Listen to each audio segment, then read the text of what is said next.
Thanks for joining us. Today we're going to touch on collaboration in Webflow. This session we're going to dive a little deeper on best practices for how teams of all sizes, hopefully all of you, can work better together in Webflow. So before we get started, I want to take a quick moment to introduce ourselves. So my name is Jace Wade. I'm a product marketer here at Webflow, focused on all things collaboration and enterprise. On the personal side, I'm a proud girl dad. So they're tiny, they're not watching, they wouldn't care, but proud girl dad, and super into sports and sneakers. Hi everyone, I'm Molly Lafferty. I'm a senior product design manager here at Webflow. I am passionate about enabling teams of all sizes to do their best work. I'm an Ohio native now living in New York City. And Jason and I are very, very close collaborators on all things collaboration. So I lead design for the teams that are building our enterprise features, and then Jason and I partner really closely to bring these features to you all. So we're great friends, that's why we're here. Okay, so let's dive right in. So what are we going to talk about today? We'll start off by discussing some of the challenges that web teams face today. Then we'll take a look at what Webflow has been building for teams of all sizes. And then finally, we'll round things out with an exciting sneak peek into what's next for collaboration in Webflow. So first, let's talk about some of the challenges that web teams are facing today. Just to level set, websites are super important and more important now than ever before. I think we can all agree on that. That's why we're here. That's why Webflow exists. But why is this the case? Well, first, today more than ever, customers are digital native, meaning that their first interactions with your brand, or in some cases, maybe all cases, all of their interactions, are taking place on your website without talking to sales or someone at your organization.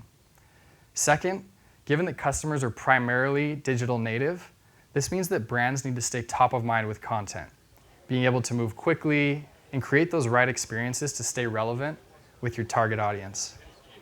And then finally, you need to be able to differentiate your brand. It's a super competitive and noisy market, and it keeps getting more and more noisy. So that's super important for you to be able to stay relevant with your target audience. As we've talked with many of you, we've been noticing ongoing challenges for web teams of all sizes across two themes in particular: speed and safety. So let's dive a little deeper on both, starting with speed. I'm sure most of you can likely relate to the fact that web projects, they just move faster and they stay on schedule when all the right stakeholders are aligned and moving in the same direction. But, what's the but? That's unfortunately not always the case. Things aren't always perfect. So standing in the way of good web teams who want to be able to move quickly and ship things faster are things like unclear swim lanes or poor communication. This can be duplicative or unnecessary back and forth, and even creativity and productivity becoming bottlenecked.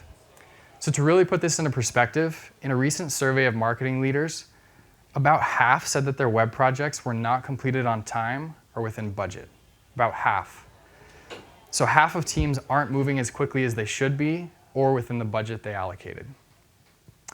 Similarly, the act of updating and publishing the site on an ongoing basis safely can also be a challenge. So as web teams grow and change, this often means more site contributors, which can create more risk to the site operating without issue.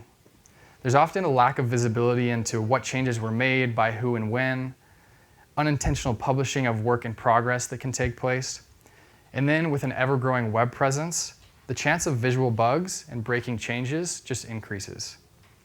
So we know that there's a wide variety of website types, but Gartner found on average a site going down costs US companies $5,600 per minute or over $300,000 per hour. So there's real costs when teams aren't able to safely collaborate on web builds. So now let's take a look at what Webflow has been building. And in particular, what have we been building to help teams build faster and safer? The short answer, it's a ton. Recently, we released a number of new features to help you keep your web projects on track and do so in a more secure way. We've shipped new modes and roles, improved visibility and control over publishing, and so much more. But what does that actually mean for your team?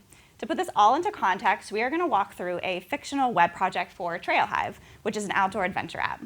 We'll walk through a website redesign from start to finish across the 5 different stages that you see at the top of the screen. We have organizing your team, the design and content work, peer review, live site preview, and lastly, publishing to production. Along the way, we'll highlight the capabilities that we've built to help your team learn some best practices on how you can use these new tools to improve your ability to build with speed and safety. So let's start with organizing your team. It's super important to set up your team in the right way so that each teammate has the right access levels that align with their needs. So this is where roles and permissions comes into play. This will give your teammate access to the right environments that they need to do a specific job, while also giving them the necessary guardrails to keep your site safe. So we've got roles for full design power, limited design power, editing, and commenting. And this all aligns with the ways that your teams are working. Let's take a look at what capabilities have shipped here recently. And we'll start with edit mode and role. This allows you to give your content teammates an entirely new pared-down environment actually in the Webflow designer, and with a tailored tool set to do the work that they need to do. So this might be things like adding content prior to publishing, managing assets, logging in via SSO, and so much more. Too often, our content teammates are slowed down by dependencies on other teams just to make very small but really important ongoing content updates to your site. We're super excited about what this new mode and role will do to give your content marketer teammates the tools they need to iterate quickly without needing to rely on anyone else. Next, the new comment mode and its role. But first, why do we even build this? I can imagine that the image on the screen looks familiar to many of us. Before we have commenting in Webflow, feedback might come through in screenshots in Google Docs, over Slack, over email, or even using other third-party tools. But the problem with this is that the feedback isn't actually happening in the place where the building is happening, and it can just take more time to work through. So what do? We released commenting early this year. So anyone in your workspace is able to enter comment mode and share feedback directly in Webflow. This eliminates that time-consuming process of screenshotting and sharing designs or using those third-party tools. But what about for those stakeholders that need to participate in these web reviews but aren't actually building in Webflow? That's where the commenter role comes in. So this allows you to collect feedback from anyone that you want to have commenting on your site in just a comment-only capacity. So this might be your marketing exec, your legal team, a client. The list goes on. And it's been super exciting to see just how much the Webflow community has been able to leverage comment mode to speed up and simplify their reviews. Last thing that we want to highlight around these new capabilities for organizing your team is that as you bring more and more teammates into Webflow, we want to ensure that certain permissions scale in a really intuitive and flexible way. So the publish toggle was introduced earlier this year to do just that. Give admins much more granular control over who can publish your site to make sure that you keep it safe. So let's jump back into our website design scenario, where we want to be able to get the entire team working together to keep a project on track. With these recent improvements to add more roles and modes, actually, fun note there. Our internal project name for roles and modes was actually moles. Try saying roles and modes 10 times fast, hundreds of times a day. Add more roles and modes of working in Webflow. Allow the Trail High project lead to organize their team based on different responsibilities and provide those guardrails so that teammates can build with the tools that they need and to do so safely. Awesome, thanks Molly. So now that the team is organized, it's time to start designing and adding content. So we know that one designer building in Webflow is great. We're actually going to see that today at the speed build. Raise your hand if you went to the speed build last year, if you've seen it before. It's awesome, highly recommend going. So one designer building Webflow is great, but what about if you have a team of designers who all need to work in Webflow at the same time? This is where page branching comes into play. So last year we introduced page branching for larger teams to allow multiple designers to work on separate pages at the same time, so that you can build and ship faster, really unlock the power of your full design team, and safely explore new designs on these branched environments. So what does this look like? If you take a look at this visual here, shout out to Molly who's worked on all these visuals. Let's say we have 5 designers who are all working on this website redesign with us for Trailhive. You can see here that each of them can find an existing page that they need to explore some new designs for and create a branch of that page. On this branch page, each of those 5 teammates can safely explore new designs in isolation without fear of work in progress being published on accident. And once they're done with the updates for that page, they can merge the new designs back into the main site. Oh, click, there we go. It's honestly been really incredible to see what our customers have been accomplishing already with page branching. I know you saw probably this shout out in the keynote as well. But the team at Dropbox Sign shared with us that they've been seeing an overwhelmingly positive impact on productivity and collaboration, leading to building web pages in just 1 week or less instead of a month. The team at NCR has seen similar results. Their design to production timeline has been shortened by 3x, while still allowing them to maintain code governance and quality, which is honestly exactly what we want to deliver for our customers from a speed and safety point of view. I just want to quickly pause here and look at these metrics, give them their moment, just so that they don't look like random numbers on the screen. Being able to ship web updates in just a fraction of the time, this could be a campaign that you need to get out the door, a new product that you're shipping. That speed factor can have a significant impact on your business, and it can also free up your web team to take on more projects than was previously possible.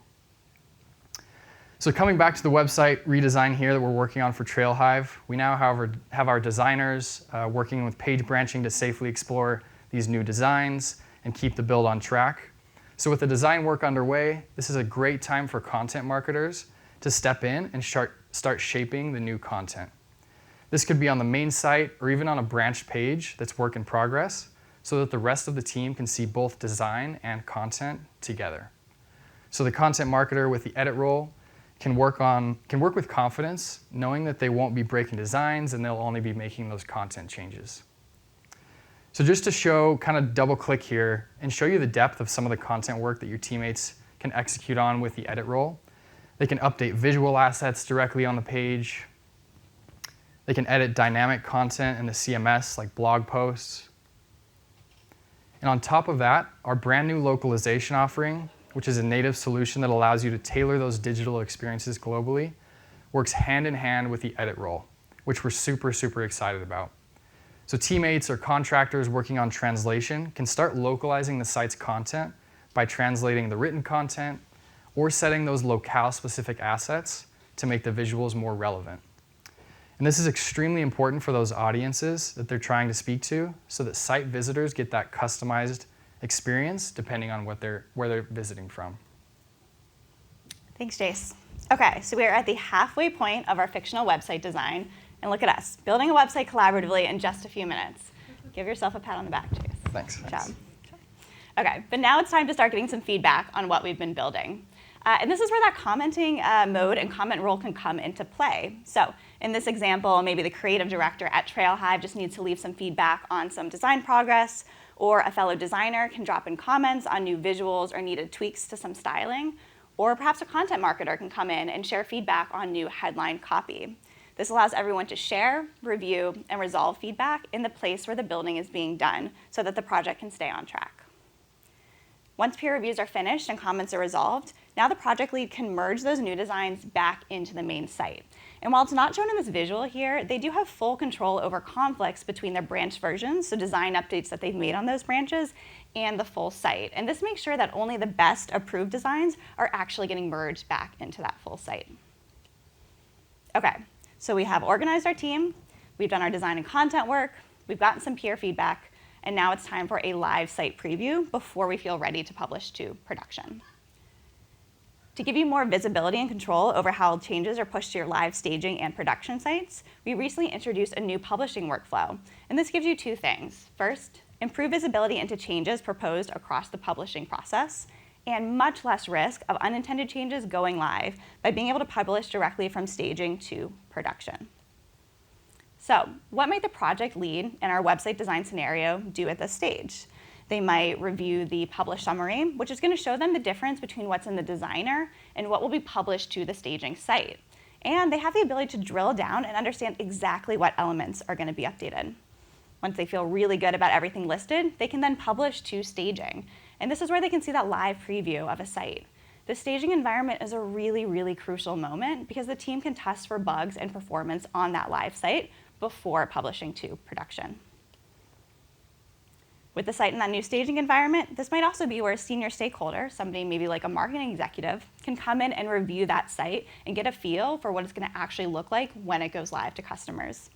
If they have any feedback, they can then share this feedback via the commenter role back in the designer. Okay, we are so close.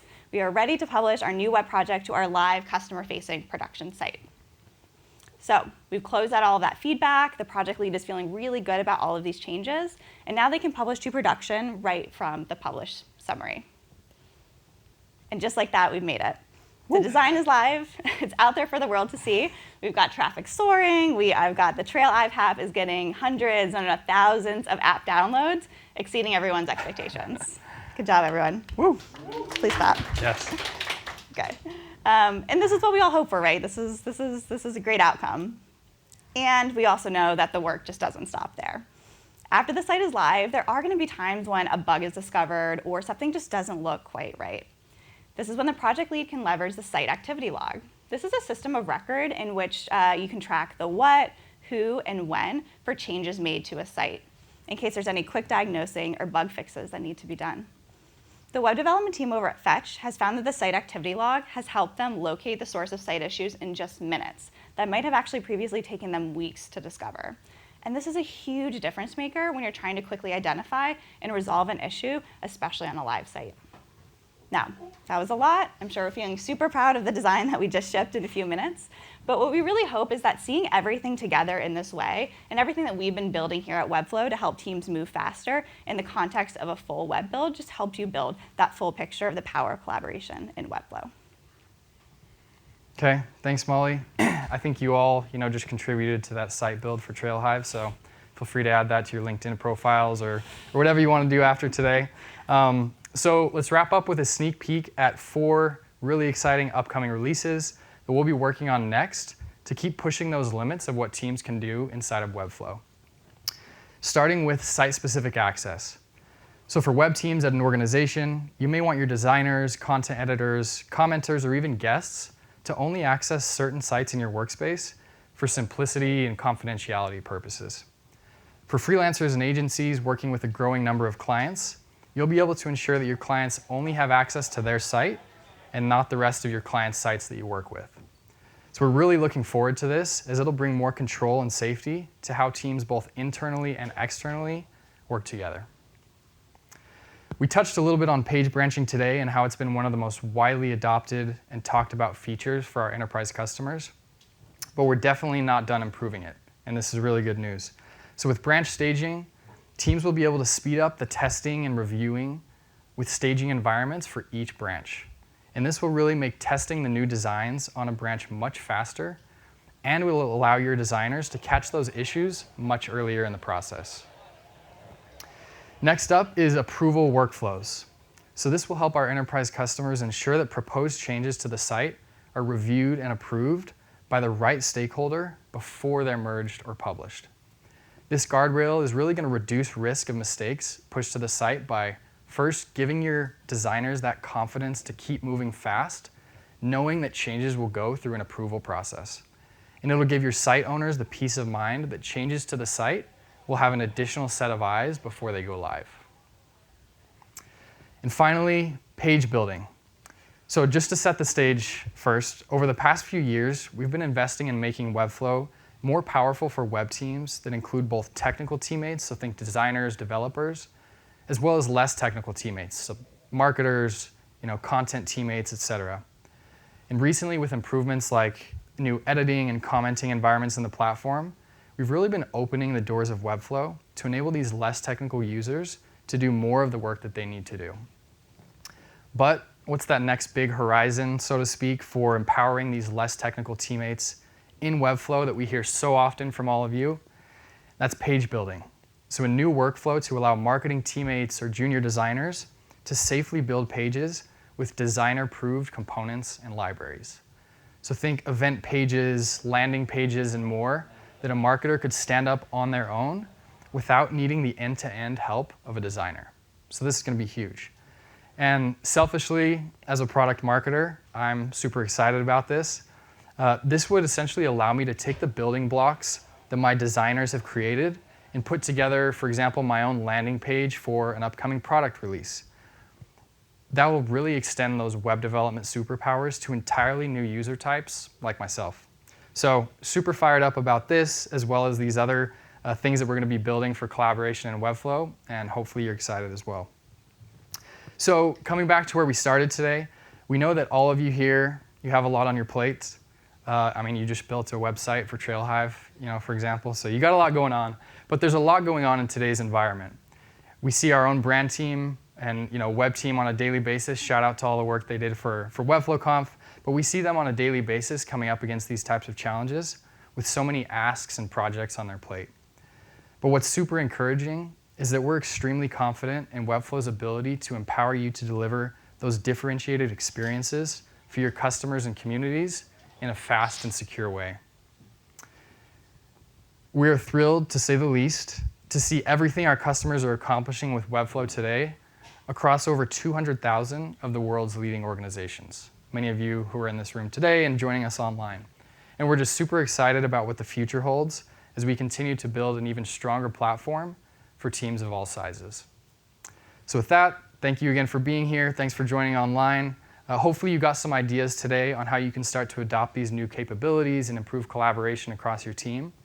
And then we want to hear from you. We're around all day, or you can reach out to us on LinkedIn or wherever.